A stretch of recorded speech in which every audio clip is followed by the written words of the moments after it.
Hello guys, you're welcome to the 8th video in this series, and in this video we're going to be talking about enums in Rust. So what are enums in Rust?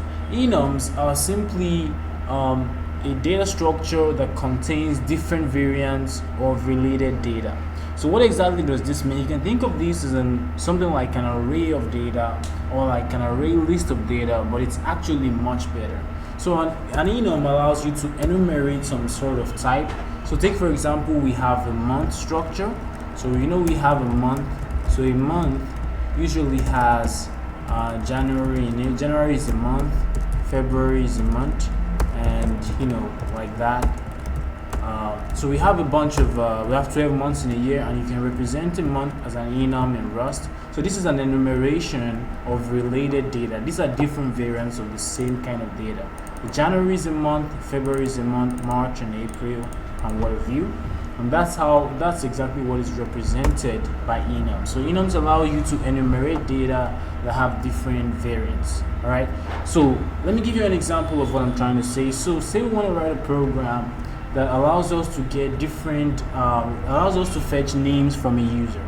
Now the user can choose to specify their full names. They can decide to specify just their first name, or their first name and their last name, or they can decide to give us just their nothing. They don't want to provide any name, and they just want to remain anonymous. So what I'm gonna do is create an enum and call it user name. Pretty simple. And the first thing I want to do is to define the first name, and I'm gonna say that this variant of this enum, this username enum, takes in a string. So if I want to construct this username enum, I have to pass a string inside of it. Last name. So I could say that the user can provide only a last name if I can type, and that will also take in a string. Now I also want the user to be able to provide their full name, which contains the first and last name. So this is a string, and this is a string. And like I said, they can choose to provide absolutely nothing, which means that the username, so nothing is actually a valid username. Okay, in our program we allow the user to enter the first name, last name, full name, or nothing at all, and this is a valid program, like I already pointed out. So how do we do this? Well, we could do let username equals to username nothing. And what did we just do? We just constructed no username. We just said that this username is nothing. But what is the benefit of this program? This means that we get to store everything inside of one type, and everything is, if you're using something like C++ or C, that enums usually just contain integers, or they're just single values that don't actually allow anything to be stored inside of them. But in Rust, enums are actually really powerful, and I'm going to be showing you a couple of things about enums in Rust in a minute. But what I want to do right now is to derive the debug format so that I can print this out, so that you can see what it's going to look like on the screen. And so if I do the print line user name, I have to use the debug thing, so just like that.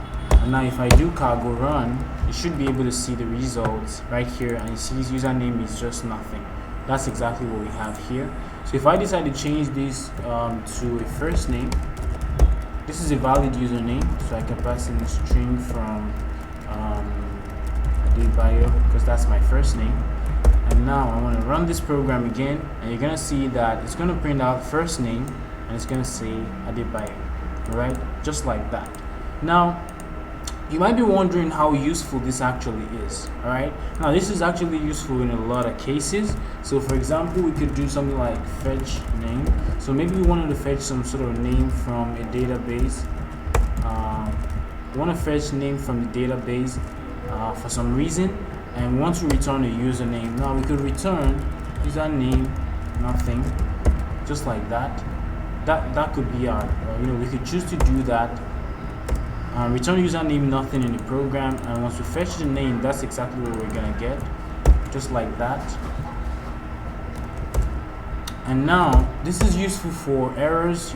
That's how the option and results types in Rust is implemented using enums, because enums are just crazy and very powerful. So right, so one other thing I want to show you with enums is that if you look at the full name right here, okay, so let's say I wanted to return the full name. Now the first name can be something like Adebayo, and then my surname. Alright, so I can return this, and this is going to work as you might expect. Alright, so if I run this, you're going to get the full name, which is Adebayo Jagomolu, just like that. Now the problem I'm having with this is that some users, if I'm creating a library and I'm using this enum right here, you don't necessarily understand what comes first. Do I enter the first name and then the last name, or do I enter the last name and then the first name? So it would be cool if I could put a structure inside of here, or if I could define a structure inside of this enum. And in other programming languages, you couldn't even put stuff inside of an enum, custom data inside of an enum, not to talk of even trying to declare structures inside. Well, it turns out in Rust, you can actually do that. That's a valid thing to do in Rust. So how can we do that? Well, we're just going to change the braces, the brackets to curly braces, and I'm going to say first name. This is going to say first, why the hell not? And then I'm going to say last. And this is good. This is actually a valid construct inside of Rust. What did I just do? I just declared a struct. I just declared a struct inside of Rust, and that's cool. So how do we do this? How do we use this? This is actually simple. We do this. We do this. So we say first, and then with the colon, and last with the colon, and we just created ourselves something that actually works. So if I wanted to get the first name out of this full name, then I could do first name, and I'm gonna use the if let username first name. So we're gonna get the what is this? Full name. Okay. First, last, and then I'm going to say that that is going to equal to the fetch name, just like that. So what am I doing here? I'm getting the values of the first and last name right here, as you can see. So this is how I'm going to be destructuring the struct inside of the enum. So I'm saying that I want to get the full name for the first and last name, and now I could print it out in any order I want. So just like this, I could comment this out and say that the first name is and the last name is. And now if I want to print this out, I just gotta do first, last. And now if I run the program with cargo run, then we're gonna get the first name is this and the last name is this, just like that. And you can see just how flexible enums are in Rust. And to make things even crazier, just like structs, you can actually implement stuff for enums.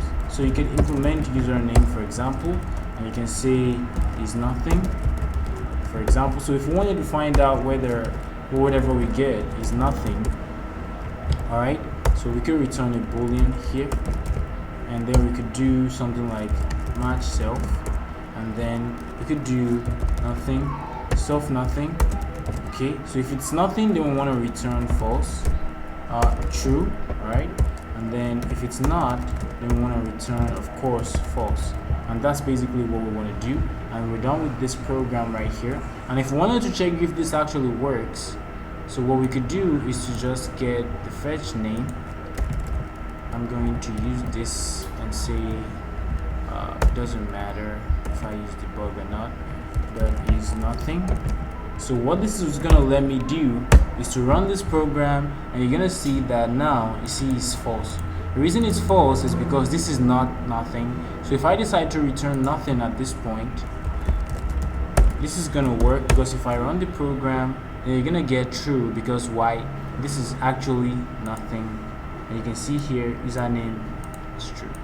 And I don't know why I didn't change this, but if I do that and I run the program, then you're going to get is nothing, true, because we have absolutely nothing returned in our program. And actually, I would go as far to say that you should use Rust for most of the things you're going to return in your program. So if you have something like a default type, you could put something that returns like an error message or custom data types, just like it works in Rust, where you return the result type and the option types to determine whether you get a result or an error, or some value or no value, as it is done for the option types.